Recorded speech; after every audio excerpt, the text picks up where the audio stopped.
तो एमओटी का कल हमने बेसिक्स पढ़ी थी कि उसका बेसिक अजम्पशन क्या है और वो उसमें क्या पास्टुलेट्स उसके क्या हैं, क्या कॉन्सेप्ट क्या है उसका। अब उसी कॉन्सेप्ट को यूज करके आज हमने देखना है कि एमओटी किस तरह से बॉन्डिंग को एक्सप्लेन करती है मॉलिक्यूल्स की, कि किस तरह एमओटी के मुताबिक किस तरह से एटम्स मिलके मॉलिक्यूल बनाते हैं और उन मॉलिक्यूल्स के अंदर कैसे कैसे फिर जो ना वो एनर्जी लेवल्स वगैरह। बेसिकली एमओटी का जो सबसे बड़ा फायदा है ना, ये हमें ऑर्बिटल्स की एनर्जीज के बारे में इंफॉर्मेशन देती है कि एक मॉलिक्यूल के अंदर जो ऑर्बिटल बनते हैं, जब मॉलिक्यूल बन जाता है तो उस मॉलिक्यूल के अंदर जो ऑर्बिटल बनते हैं जिनको हमने मॉलिक्यूलर ऑर्बिटल्स कहा है, उनकी एनर्जीज किस तरह से होती हैं, उसके साथ डील करती है, उसको हम देखते हैं कैसे। ठीक है।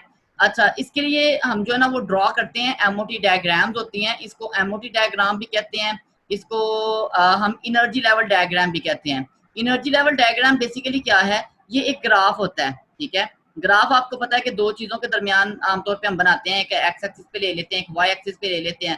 ठीक है। तो ये जो ग्राफ है ना, ये हमें जो ना वो एनर्जी के बारे में इंफॉर्मेशन देता है, ये एनर्जी का ग्राफ होता है। ठीक है।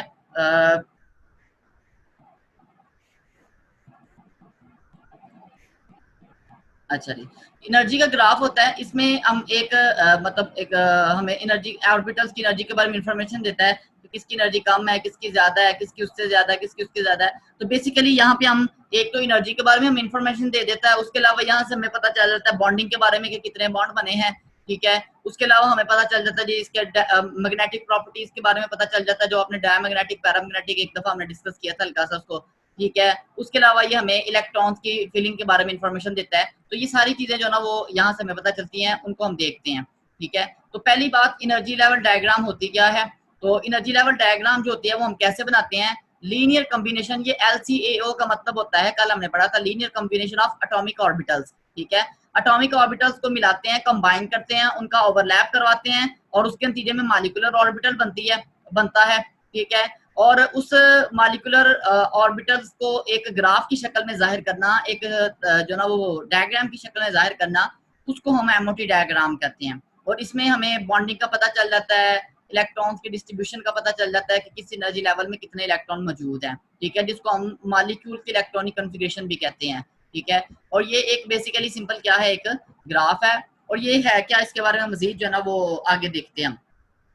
तो सबसे पहली बात कि एमओटी डायग्राम होती क्या है, ये हमने डिस्कस कर लिया कि हम एटॉमिक ऑर्बिटल्स को मिलाते हैं। मसलन ये 1s ऑर्बिटल है, ये दूसरा 1s है, कल हमने डिस्कस किया हुआ, जितने ऑर्बिटल मिलते हैं उतने ही नए बनते हैं। जितने बनते हैं उनमें से हाफ बॉन्डिंग होते हैं, अगर दो बनेंगे तो उनमें से एक बॉन्डिंग होगा और एक क्या होगा, एंटी बॉन्डिंग होगा। ठीक है। तो ये हमने कल सारी चीजें डिस्कस की हुई हैं। अब आते हैं हम कि एमओटी डायग्राम बनती कैसे है। तो एमओटी डायग्राम बनाने के लिए जो स्टेप्स हैं वो मैंने थोड़े से लिख दिए हैं कि अगर हमने इसको रटाना लगाए, हमें डायग्राम बनानी आ जाए। ठीक है। तो डायग्राम बनाने के लिए क्या करना पड़ता है, हमने बेसिकली पढ़ना होता है कि फर्ज करें एच है ना, एच और एच मिलके H2 बनाते हैं। ठीक है। एच और एच मिलके H2 बनाते हैं। इस चीज को हमने एमओटी के थ्रू देखना है कि एमओटी इसको किस तरह से डिस्क्राइब करती है कि ये कैसे मिलते हैं और कैसे बनता है ये। ठीक है। तो जब हमने दो एटम्स का मतलब करवाना हो, बॉन्डिंग को शो करना हो, तो पहले हम क्या करते हैं कि हर एक एटम को, एक को लेफ्ट साइड पे लिख लेते हैं, फर्ज करें ये एटम 1 है, ये एटम 2 है। वो दोनों एटम सेम भी हो सकते हैं, डिफरेंट भी हो सकते हैं। ठीक है ना। वो जिनके आपस में बॉन्ड बनाना है, एक को लेफ्ट साइड पे लिख लें, एक को राइट साइड पे लिख लें। ठीक है। फिर उनके ऑर्बिटल्स को लिखना शुरू कर दें, इसका 1s, और इसके सामने जो लिखेंगे वो वाला ऑर्बिटल लिखेंगे जिसकी एनर्जी इसके बराबर है। जाहिर है अगर दोनों एटम एक जैसे हैं तो 1s की एनर्जी 1s के बराबर ही होगी। ठीक है। 2s की एनर्जी 2s के बराबर ही होगी। तो जो सेम एनर्जी वाले ऑर्बिटल्स हैं उनको हम आमने सामने बराबर एक ही एनर्जी लेवल पे लिख लेते हैं। ठीक है। ये जितने भी हों, अगर 2s के बाद 2p भी है तो उसको भी लिख लेंगे। 2p में आपको पता 3 इलेक्ट्रॉन होते हैं। जितने भी हैं हमने लिखने, उनको हम बराबर बराबर लिख लेते हैं एक दूसरे के आमने सामने। ठीक है। मतलब आप यूं समझ लें ये एक कंपटीशन होने वाला है या एक मुकाबला होने वाला है। एक इधर से बंदा आएगा और एक इधर से आएगा, लेफ्ट से एक राइट से, और आपस में जो ना वो एक इंटरेक्शन करेंगे। आमने सामने खड़े हो गए हैं। ठीक है। अब उन्होंने क्या करना है जी, इंटरेक्शन करवाना है। वो जैसे वो होता नहीं शादियों पे जो मिलनी करने के लिए खड़े होते हैं ऐसे सामने तरतीब से जी, ये उसके फलाने ने उसके साथ मिलनी करनी है, तो ये इस तरह ही होता है कि वो बराबर बराबर खड़े होते हैं आमने सामने, बराबर बराबर है सही के। बाप ने बाप के साथ, तो नाने ने नाने के साथ, दादे ने दादे के साथ, तो वो सारी चीजें जो ना वगैरह वगैरह। तो यहाँ पे भी वही है, 1s ऑर्बिटल 1s के सामने 2s के सामने ये आके खड़े हो गए हैं। अच्छा, अब क्या करना है, हमने इनको आमने सामने रख दिया और ये इसमें ख्याल रखना है कि जो सेम एनर्जी वाले होंगे ना, बेसिकली ये एनर्जी को शो कर रहा है ना, इसकी एनर्जी कम है, ठीक है, इसकी ज्यादा है। जैसे जैसे ऊपर जाते जाएंगे एनर्जी ज्यादा हो रही है, ये तीर का निशान हमें एनर्जी को शो कर रहा है कि एनर्जी ऊपर की तरफ ज्यादा हो रही है, मतलब कम एनर्जी वाले को नीचे, उससे ज्यादा वाले को उससे ऊपर, उससे ज्यादा वाले को उससे ऊपर लिखते हैं। अच्छा जी, ये 2 स्टेप कर लिए हमने। उसके बाद हमने क्या करना है कि उन ऑर्बिटल्स को कंबाइन करना है और बॉन्डिंग और एंटी बॉन्डिंग बनाने हैं। अब देखे ना, उसके लिए कल हमने एक असूल पढ़ा था कि जितने ऑर्बिटल मिलेंगे उतने ही नए बनेंगे। अगर 2 मिले हैं तो 2 ही नए बनेंगे, 3 मिले हैं सॉरी 2 मिले हैं 2 नए बनेंगे, 6 मिले हैं तो 6 ही नए बनेंगे। जितने भी मिलेंगे उतने ही नए बनेंगे, लेकिन जो नए बनेंगे उनमें से हाफ बॉन्डिंग होंगे, हाफ एंटी बॉन्डिंग होंगे। बॉन्डिंग की एनर्जी कम होती है, आपने पढ़ा हुआ है कल, ठीक है। ये एवरेज, ये एटम्स की एनर्जी थी, एटम के ऑर्बिटल्स की एनर्जी थी, एटॉमिक ऑर्बिटल्स, ठीक है। ये एटॉमिक ऑर्बिटल का एनर्जी लेवल है, ठीक है। जो बॉन्डिंग मॉलिक्यूलर ऑर्बिटल होता है उसकी एनर्जी एटॉमिक ऑर्बिटल की एनर्जी लेवल से कम होती है, और एंटी बॉन्डिंग वाले की क्या होती है, ज्यादा होती है। जितनी ये कम होगी उतनी ही वो ज्यादा होती है, ये हमने कल चीजें डिस्कस की हुई हैं। एनी हाउ, तो 1s अब इसमें ओवरलैप का कॉन्सेप्ट भी हम शामिल करते हैं। कल भी हमने डिस्कस किया है कि 1s के साथ जब ओवरलैप करेगा तो कौन सा बॉन्ड बनता है, सिग्मा बॉन्ड बनता है, ठीक है। तो 1s के मिलाने से जो मॉलिक्यूलर ऑर्बिटल बनते हैं वो 2 बनते हैं, एक सिग्मा 1s बनता है, एक सिग्मा स्टार 1s बनता है। ये बॉन्डिंग वाला होता है नीचे वाला, और ऊपर वाला क्या होता है, एंटी बॉन्डिंग। तो पहला स्टेप हमने क्या किया था, पहले स्टेप में हमने सिर्फ इनको आमने सामने ऐसे लिखा था, ठीक है। दूसरे स्टेप में हमने क्या किया कि इनको मिला के मॉलिक्यूलर ऑर्बिटल बनाए, बॉन्डिंग और एंटी बॉन्डिंग मॉलिक्यूलर ऑर्बिटल, ठीक है। और तीसरे स्टेप में हम क्या करते हैं कि हम इलेक्ट्रॉन्स की फिलिंग करते हैं। इलेक्ट्रॉन की फिलिंग से मुराद क्या है, जितने हमारे पास टोटल इलेक्ट्रॉन फिल करते हैं, मिसाल के तौर पर एक इलेक्ट्रॉन इसके पास था, एक इसके पास था, टोटल कितने थे, 2। तो अब इन इलेक्ट्रॉन्स की फिलिंग हमने करनी है। उस फिलिंग के लिए हमने ये वाले प्रिंसिपल यूज करने हैं, Aufbau principle, Hund's rule, Pauli exclusion principle, ये फर्स्ट ईयर में आपने पढ़े हुए हैं। वो प्रिंसिपल बेसिकली ये जर्मन वर्ड है ऑफ-बाउ, ठीक है, जर्मन वर्ड है। तो इससे मुराद क्या होता है, इससे मुराद होता है बिल्डिंग अप, ठीक है, तामीर करना। जब आप कोई चीज बनाते हैं, बिल्डिंग बनाते हैं, तो आप सबसे पहले क्या करते हैं, ऊपर वाली मंजिल बनाते हैं, फिर नीचे वाली बनाते हैं। नो सर, पहले नीचे वाली फिर ऊपर वाली बनाते पहले हैं। नीचे वाली बनाते हैं। तो ऑफ-बाउ प्रिंसिपल भी यही कहता है कि जब आप इलेक्ट्रॉन फिल करने शुरू करेंगे ना, तो आप पहले कम एनर्जी वाले में इलेक्ट्रॉन रखेंगे, फिर उससे ज्यादा वाले में इलेक्ट्रॉन फिल करेंगे। जी सर। अच्छा, उसके बाद दूसरा आता है हुन्स रूल है। हुन्स रूल क्या कहता है जी, बताएं जरा। सर मैं बताऊं? जी जी, बताते रहें बताते रहें।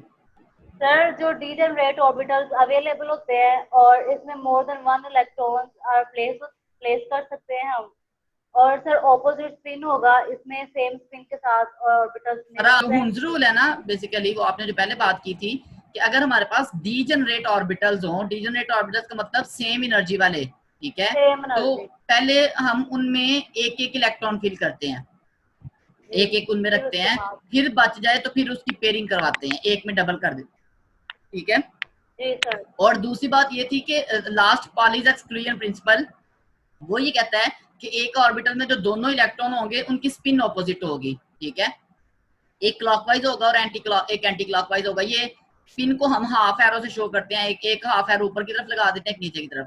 तो इन 3 प्रिंसिपल्स को, ये बेसिकली जो असूल है ना, ये हम यूज करते हैं जब हम इलेक्ट्रॉनिक कॉन्फ़िगरेशन लिखते हैं, ठीक है ना। तो वो यहाँ पे भी हमने ये असूल जो ना वो अप्लाई करने, मिसाल के तौर पर जो मैंने एग्जांपल दी हुई है, यहाँ पे अगर आपके पास जो ना वो 4 इलेक्ट्रॉन हो, ठीक है, तो पहले आप 2 इलेक्ट्रॉन नीचे वाले में रखेंगे, फिर ऊपर वाले में रखेंगे, ठीक है। और अगर आपके पास सिर्फ जो ना वो 2 इलेक्ट्रॉन हो, ठीक है, तो पहले वो दोनों के दोनों नीचे वाले में आ जाएंगे, कि पहले हमने नीचे वाले को फिल करना है, फिर ऊपर जाना है। अगर मतलब एक जैसी एनर्जी वाले ज्यादा अवेलेबल है, फिर उनमें एक एक इलेक्ट्रॉन रखते हैं, फिर उसके बाद डबलिंग करवाते हैं। तो वो जब ये बन जाते हैं ना, ये दरमियान वाला जिसको हमने शो किया हुआ है, ये शेप नहीं है, एक बात याद रखिएगा, ये सिर्फ हम ग्राफ शो कर रहे हैं कि किसकी एनर्जी कम है, किसकी क्या है ज्यादा, ये कोई स्ट्रक्चर शेप वगैरह नहीं है। तो जब ये वाले ऑर्बिटल बन जाते हैं ना, तो फिर ये वाले दोनों ऑर्बिटल खत्म हो जाते हैं, मतलब इनका वजूद कायम नहीं रहता, ठीक है, ये एग्जिस्ट नहीं करते, ठीक है। तो आपने क्या काम किया जी, शुरू से मैं दोबारा से उसको रिपीट कर दूं। आपने सबसे पहले दो ऑर्बिटल्स को आमने सामने लिखा, फिर उनकी जो ना वो ओवरलैप को देखते हुए सिग्मा अगर ओवरलैप करते हैं तो सिग्मा ऑर्बिटल बना दिए, एक सिग्मा बना दिया, एक सिग्मा स्टार बना दिया। एंटी बॉन्डिंग को हम स्टेरिक से शो करते हैं, ठीक है। पाई भी बना सकते हैं, अगर वो पैरेलल होंगे तो पाई बॉन्ड बनाएंगे, ठीक है, पाई और पाई स्टार बनाएंगे। अच्छा, तो उसके बाद आपने इलेक्ट्रॉन की फिलिंग भी कर ली, और लास्ट पे हम मालूम करते हैं बॉन्ड ऑर्डर। बॉन्ड ऑर्डर क्या होता है? बॉन्ड ऑर्डर होता है जी, फर्ज करें आपने इलेक्ट्रॉन की फिलिंग कर ली, ये है एक एक इलेक्ट्रॉन था, ठीक है। तो बॉन्ड ऑर्डर होता है कि बॉन्डिंग मॉलिक्यूलर ऑर्बिटल में जितने इलेक्ट्रॉन है उसमें से एंटी बॉन्डिंग वाले को क्या करते हैं, माइनस करते हैं। अब बॉन्डिंग वाले में 2 है, एंटी बॉन्डिंग वाले में 0 है, माइनस करके जो जवाब आता है उसको 2 पे क्या कर देते हैं, तकसीम कर देते हैं, तो वो आता है जी बॉन्ड ऑर्डर, ठीक है। मिसाल के तौर पर अगर नीचे जो ना वो 2 इलेक्ट्रॉन है, ऊपर भी 2 इलेक्ट्रॉन है, ठीक है, तो बॉन्ड ऑर्डर क्या आएगा, 2 - 2 divided by 2 is equal to 0, ठीक है।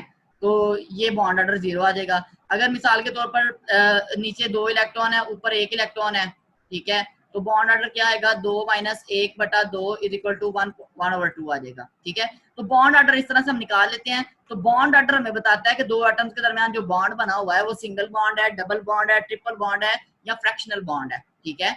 तो ये हमने 3-4 स्टेप यूज करते हैं, ठीक है। इन स्टेप्स की अगर समझ आई है तो फिर हम आगे चलते हैं। हम अब एमओटी डायग्राम डिस्कस करते हैं मुख्तलिफ मॉलिक्यूल्स की।